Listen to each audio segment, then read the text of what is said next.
Welcome back in this session. Ansible loop. We show that how condition execute and how the variable is declared. In this session we will understand how loop is working. So in condition we will declare the something, but we want to execute a loop. So we want to reduce our code size and we want to make our code is efficient. So let's try to understand how to use loop in a Ansible as all other programming language. So here the problem statement is I have the multiple packages and I want to install that packages in my host. But the packages having the some of packages are the mandatory to install, some of our packages are the optional.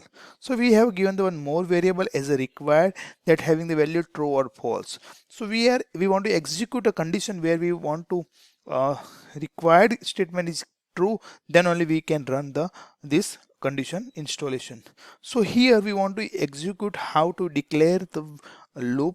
So in the loop we will add the as a loop uh, and the variable name.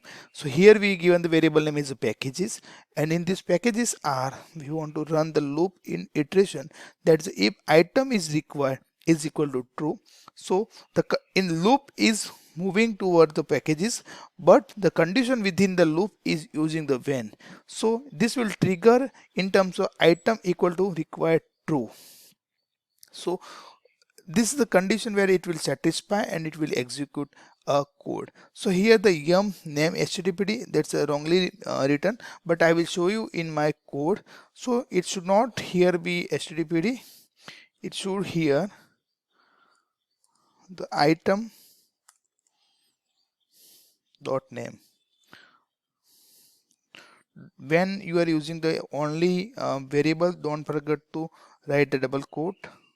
So this item name will be again the item means it will make a loop over the packages, and this is the name. So httpd, MySQL and Apache. So this will install the all packages with having the true condition satisfied. Let's go for the console log. Let me open the my Ansible playbook. So this is my playbook. Here we given the httpd as a true, MySQL as a true, Apache having the false. Here we are installing the item.name, and this will move to the item.name httpd, MySQL and Apache. Then it will check the condition if required is equal to true, and it will make loop over the packages. Let's run this one. Ansible playbook loop.yml -i inventory. So this will run for the all true condition. False condition it will not fail, but it will skip. So he can see here, so httpd and MySQL are the installed, but Apache having the false required, that's why it's a skip. So this is the way you can use a condition in a loop.